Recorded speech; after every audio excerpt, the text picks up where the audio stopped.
On this episode, we're talking about downsizing and what it really means to downsize and thinking about community, values, beliefs, and really looking at what to consider, especially for those that haven't moved or even looked at real estate or purchasing in 30 years. What does that really mean? What do we have to consider? And what are some of the pitfalls to avoid when downsizing? So let's get started.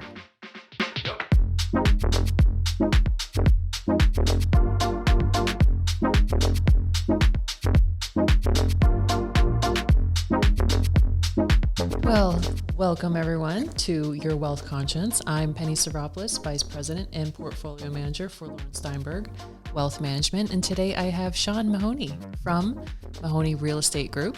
You are the principal there. And, today we're going to be talking about downsizing.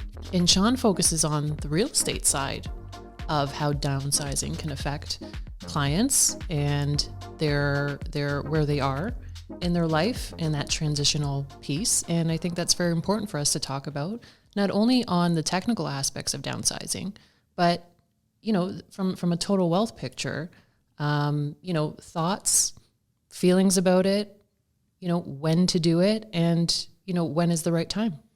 For sure. I love all of that. And it's definitely something I didn't necessarily think would be as big of, my business or as important as I thought it would be. And it was interesting how I came about it. But I'm really happy that, I'm able to focus on helping people, in a very important chapter of their life. And it's really awesome because I'm in a lot of opportunities, I'm tying in all of their work that they've been leading up to in their entire life. Mm-hmm. And being a part of that is pretty awesome.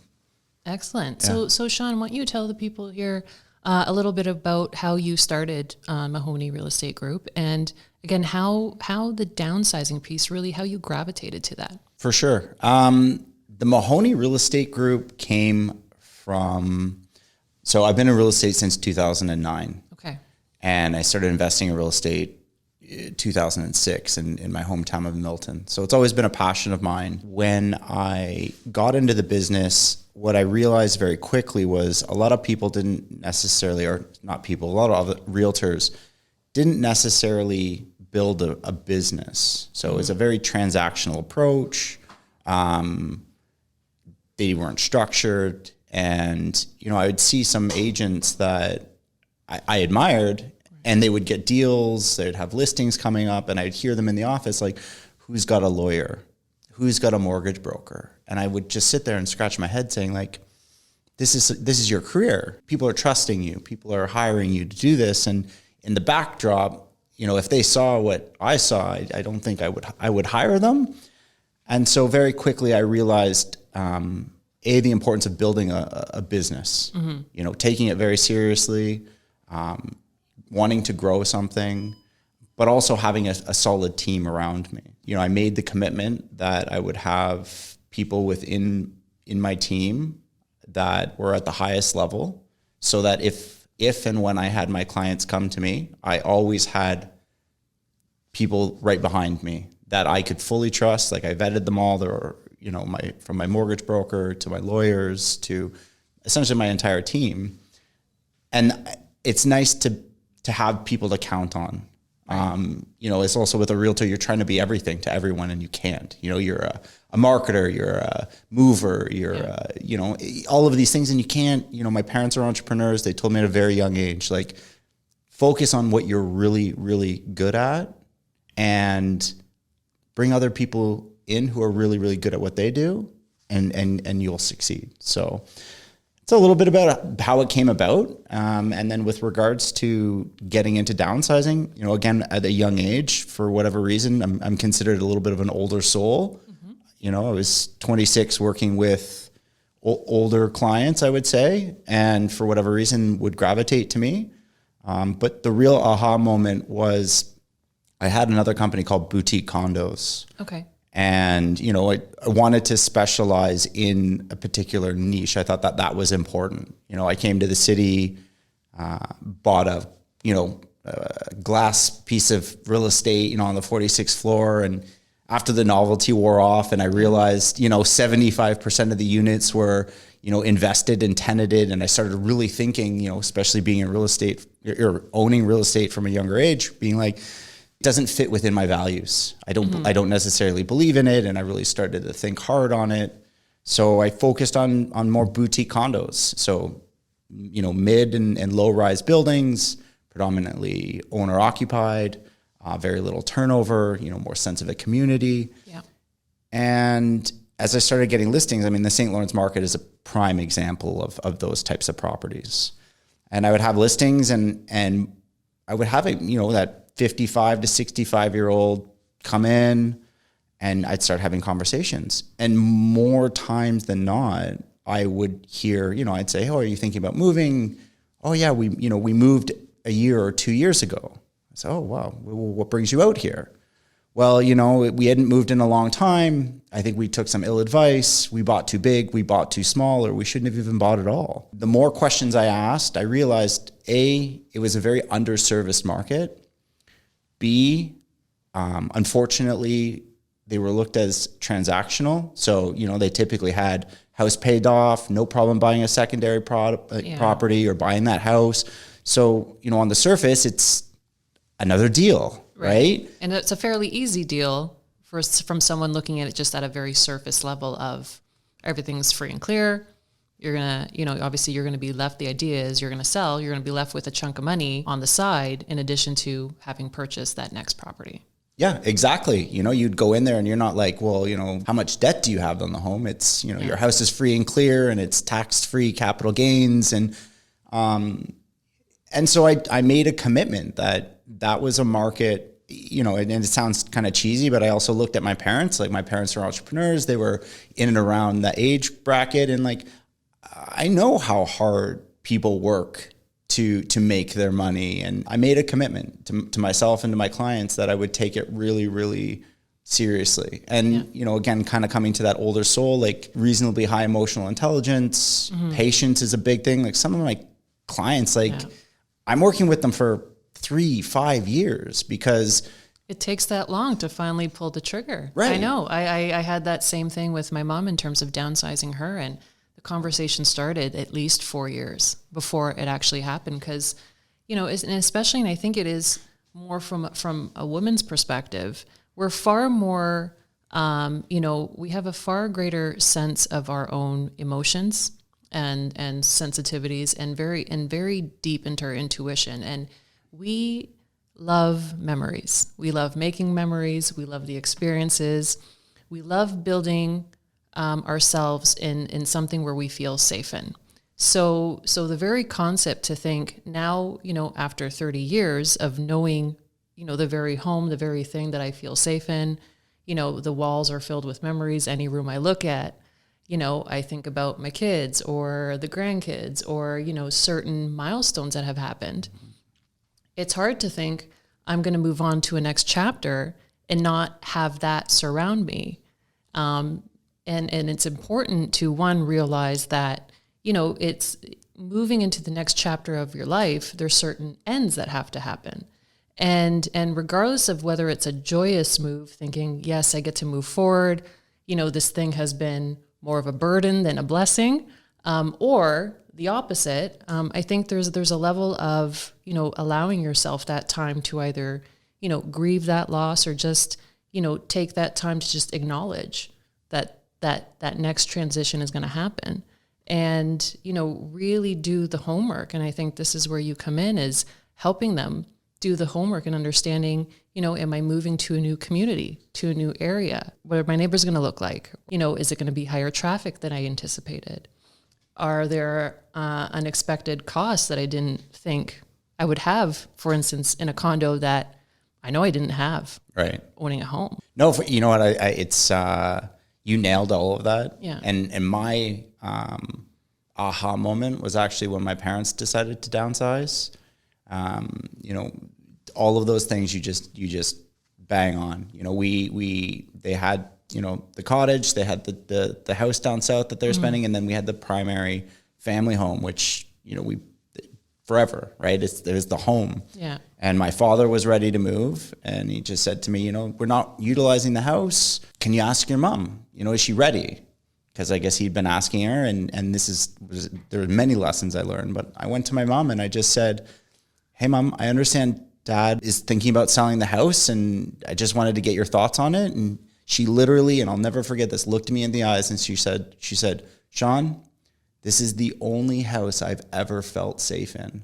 And I literally looked at her and I said, you will not hear a peep from me again. And I went to my dad and I said, she said, it's the only house she's ever felt safe in. And until she has a new place to go where she feels the same sense, don't ask me again.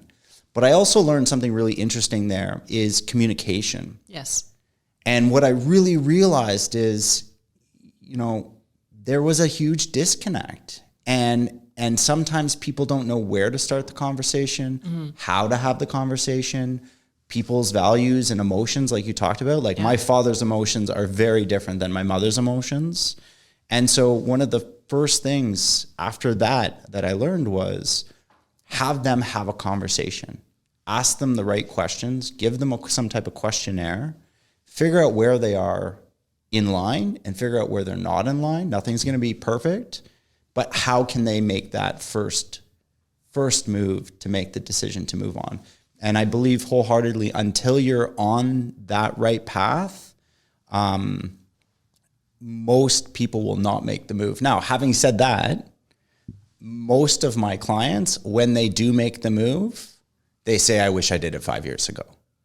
Right? Yeah, I think because once they go through that exercise, they finally sense that clarity. They've gone through, again, experiencing, right? And exploring. I think that's the main thing is being able to feel confident and have done the work, the research to make that educated and intelligent decision on making the next move and not, going into it blindly or just not doing the work. And I am going to call out some of the ladies out there because I know you often will, just, delegate a lot of these decision makings that are very important to your life and to you as a couple, to typically the male or the higher income earner, which is typically the male. And when you're looking at traditional couples, so you do need to take it upon yourself to get a little dirty, get into the research, get into the work, get uncomfortable, because that's where growth is. That's where, the learning process begins. And you come out of it far more confident, and you've played a key role in having a say in how you're going to live your life. So it's very important. I love that. And, I've regularly asked my mother, how do you feel about making that move?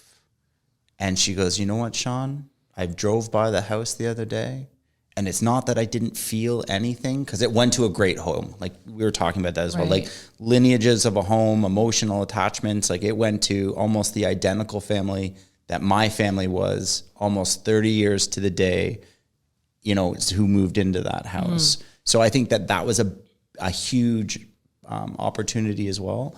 But she says, it was ready. It was time. I felt good. And again, I hear that often, and it makes me feel really, really good about it.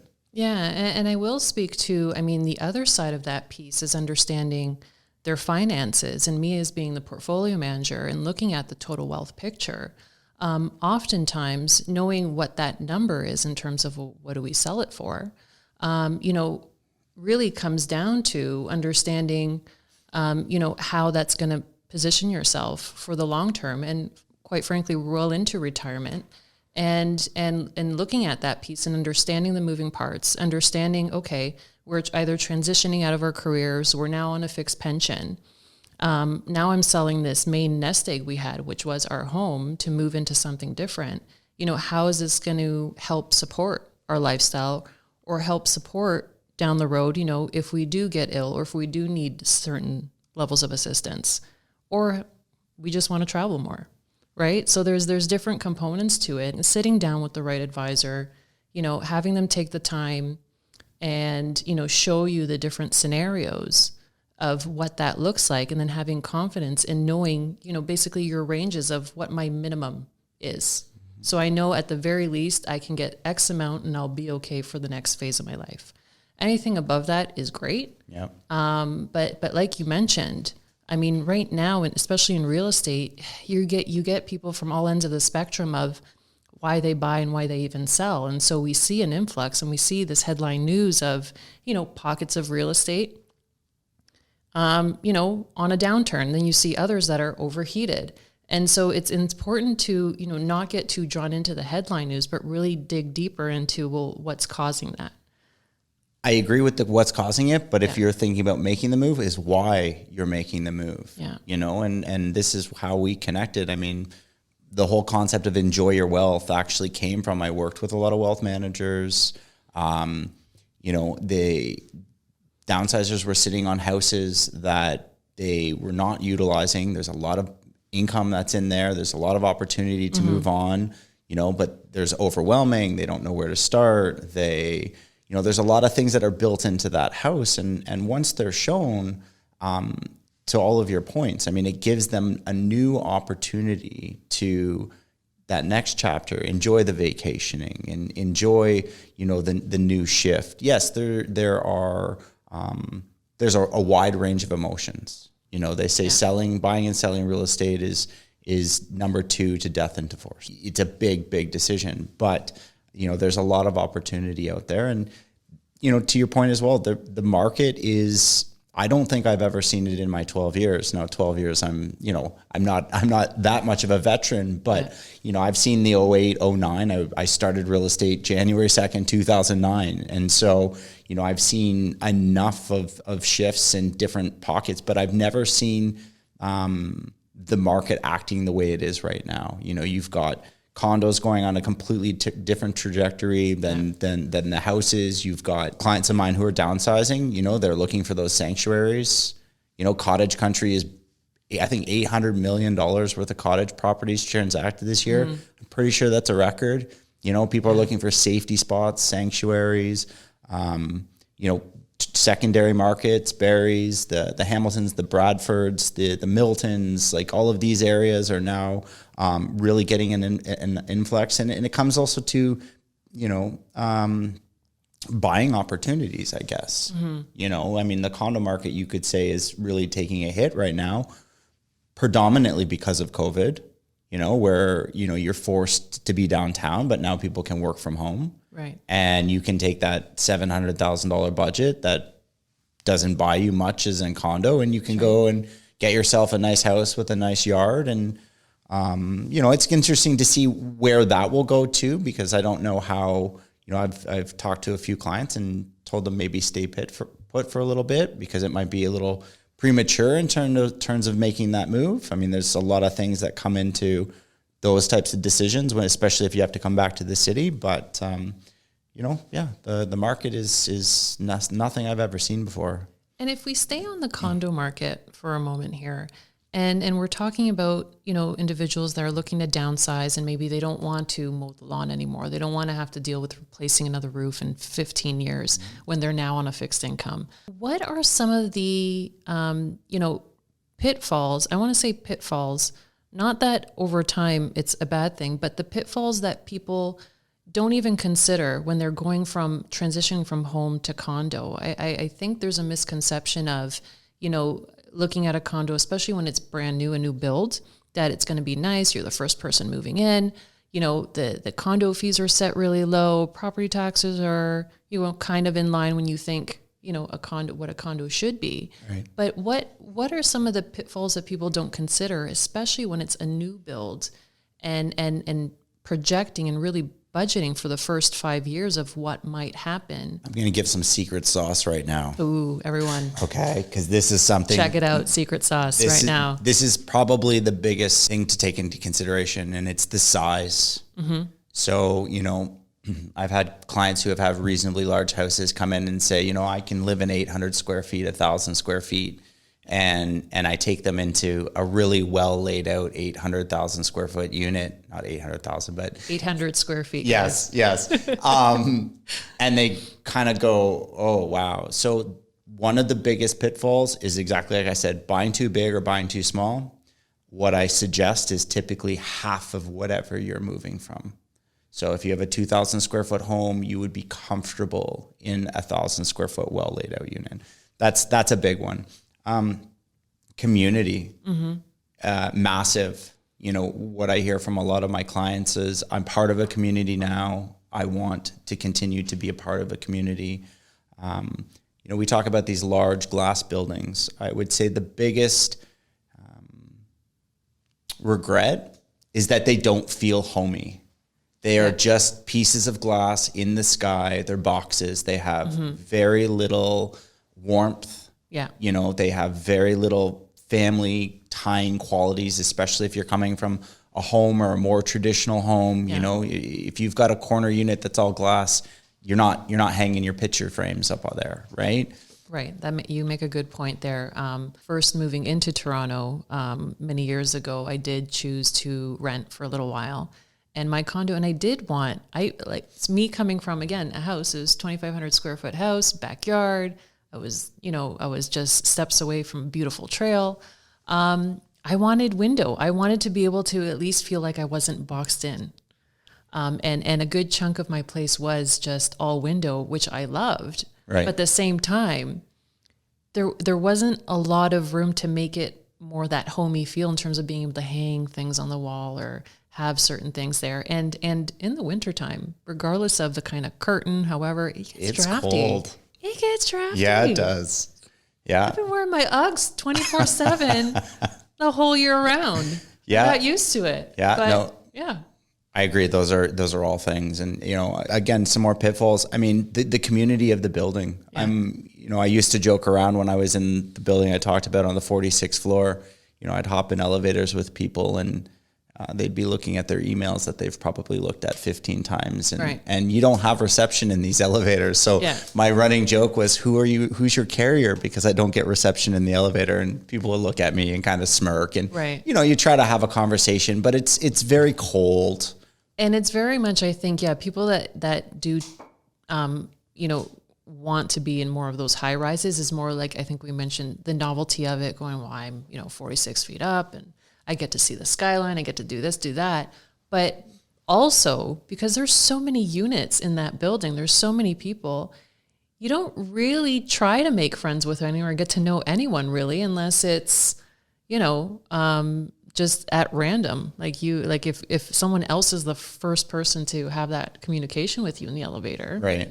That's what you're doing, but you're not even going out of your way. So like, oh, hi, I'm Sean. Oh, hi, no, it's kind of like, oh, haha.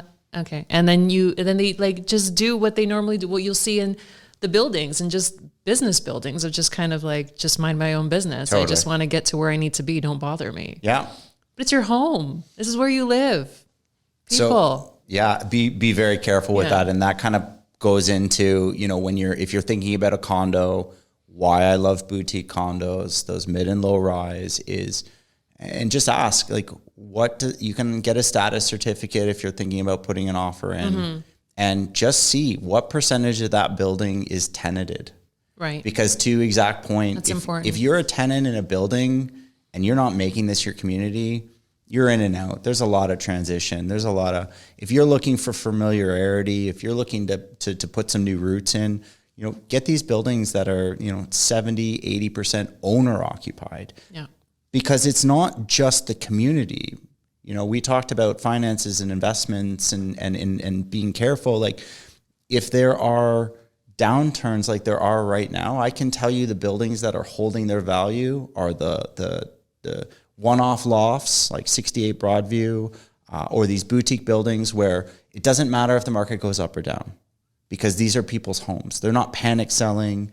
This is their home. Yeah. And so less units come on the market, if any at all, depending on the size of the building. So it doesn't matter. And if you do have to, you've created, an insulation of basicness. Like a client comes to me and says, I want a 1-bedroom condo or a 1-bedroom, 1-bathroom condo in Toronto. Take your pick of the 25,000 that can be on the market at any given time. But you come and say, I want a 8-story building at 1,000 square feet with a here's another one, outdoor space. And outdoor space. You know, if you're not by a park, outdoor terraces, balconies, terraces, important. Totally. 10 years ago, I would put a value of $50 a square foot on a terrace. Now it's $200, $250 a square foot because downsizers, they want that space. They don't want to just be cooped up inside. Huge premiums now. So and to that point, I think the premium too, and I think what downsizers need to understand and also just allocate every year is that condo fees do go up. So thinking about, okay, I'm getting in and it's at a certain rate, that's great. But over time, no different than a home, things start needing to get repaired. Or especially when it's a new build, certain things might go in the first 5 years that no one anticipated. Oh, yeah. Or again, it's projecting, the certain level of reserves that need to be there. And over time, building those levels of reserves and certain thresholds that have to be in line with the bylaws of the condo corporation. So, for me, it's even though you're buying a condo, and most of the time it's outright because the sale of your home far more exceeds than what you're buying, you do have to budget and take into consideration the increase of condo fees. And if you're looking at existing buildings, and correct me if I'm wrong on this, some of the existing buildings that are far older, you also need to consider if those buildings purposely, by design, keep their condo fees low, but have these special assessments every year to cover off any of the shortfalls. So those are two important things to, I think, take into consideration that I've experienced firsthand. And even in the building I'm in now that I have purchased and I love, and it's similar, it's a low rise. I know I'm getting into. I know there's going to be a premium because there's less units, but it's more community. Everyone's friendly. Everybody talks to each other. People introduce themselves or going, oh, you're the one that just moved in. I'm going, yes, I am. Awesome. So it is awesome. However, I find the ones that have moved in that downsized weren't ready for the conversations about condo fees increasing every year. It's very, very important. Sometimes people ask me, I want to stay away from an older building because I've heard X, Y, and Z, special assessments. At the end of the day, each building is run as an independent corporation. That's right. So it's not necessarily the age. It's, to your point, it's how it's run. So yes, there are, I'm going to use the St. Lawrence Market as another example. St. Lawrence Market was one of 5 areas in the city, the only one to have survived, where it was resident and co-op living. And so when they started building condo buildings, St. Lawrence Market was it's not what it is today. Mm-hmm. It wasn't high earners, high income individuals, right? It's evolved greatly, yeah. So you would get into some of the buildings, like you had this clear divide. You had some financiers in some buildings where it was managed really, really well. And then you had others where it just wasn't. And their mantra was keep the maintenance fees as low as possible, right? We just want the bare minimum. And unfortunately, that has caught up in some buildings, right? Where they are getting special assessments, where, the elevators are starting to break down, or where, maintenance fees are coming up to almost $1 a square foot. And so ultimately, at the end of the day, the key is to, when you have your lawyer review it, or when you're working with, a professional, just ask them, where was this, because you can find out, where was this condo fee 10 years ago? Another thing that I do that I know not many people do is if there hasn't been an audit done they're typically done every 4 years, an audit done on the entire property, how much they need to top up and whatnot. Call the property management office. This is one that's oversighted often, and just, hey, I know you don't have anything, there's no audit coming up, but is there anything that that will be in the next audit? I had a client where they had a very low reserve fund and found out that they were going to need to replace the elevators. And if I didn't call to ask if there's anything that won't show up in the status certificate, my client would have bought into there. And that building went up. The maintenance fees went up for 5 years, something like 40%. Wow.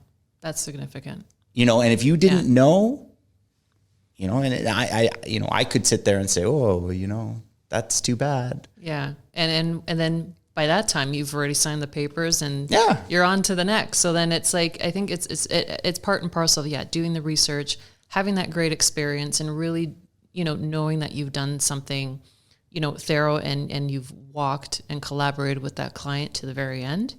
And not to say that if you know that the condo fees are going up for the next 5 years, 40% to be able to cover off this certain thing, that's not a deterrent to say you shouldn't buy into that building. Because at the end of the day, if you really like it, you like the community, you like all that, it's just understanding and just knowing what expenses you're facing when you're getting into it. Just know what you're getting into.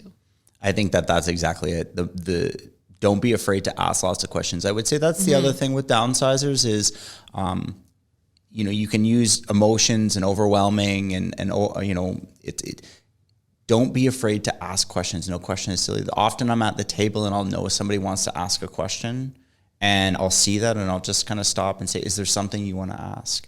Because where a lot of people do, if you haven't been in the market in 20, 25, 30 years, the market has changed. Big time. Immensely. Like it is you night and day. There is very little. It's literally a new world out there. It is a completely new world. So, information is power. And again, ask every single question. Like look, if we would talk about housing and condos, like you have an idea, like, okay, I did my roof this long ago, it cost this much. I had to do my windows, it cost this much. There's this general, it cost this much. And just kind of take that and apply it and recognize, okay, what are the things that need to be done? What are expenses I need to take? But if we gave a basic, it's about 5% a year. Okay. So that's kind of what we're working with. Right. You're working with about 5% a year. Okay. Now it fluctuates again. You get, there's buildings with 2 pools and 6 saunas and this and that and the next thing and party rooms. And when things start going in there, you're just like, uh-oh. So also I would say really sit down and figure out what you want. Because again, it's nice to say my condo building has 2 pools. It's not so nice when it says one of the pools just broke down and my maintenance fees are going up because we have to pay $200,000 to rectify it because the builder didn't do it properly because, whatever that is. So really figure it out. I find the minimum, it's nice to have a party room if you have, larger families and you want them to come over for the holidays. Book far in advance, or after COVID, people. Because right now nothing's happening in party rooms. Yes, nothing is happening in party rooms. That's right. But gyms, if you want a sauna, fine. But just wherever you're going into that building, just make sure you utilize it because it's nice, it's sexy to say, but if you're not using it, why pay for it? Exactly. Don't spend money on something you're not going to use. It's just not worth it. No, reinvest it. Go on a holiday. There you go. Go on a holiday. See that? Again, after COVID, people. Well, this has been a great conversation, Sean. Thank you so much for coming in. I do appreciate your time. And why don't you tell everyone, again, I know you alluded to it, enjoy your wealth, but tell everyone how they can find you online. For sure. Yeah, you can connect with me on my website, which is enjoyyourwealth.ca. Call me anytime, 647-444-6683. Or my email at Sean, SEAN, @enjoyyourwealth.ca. Perfect. Okay. Well, thank you everyone for tuning in and taking a listen to the very first episode of Your Wealth Conscience. And if you like this episode and this channel, be sure to hit like, subscribe, and share to your family, friends, and followers. And thank you again, Sean, and thank you to everyone. Thank you. Yeah, I appreciate your time. We'll see you soon.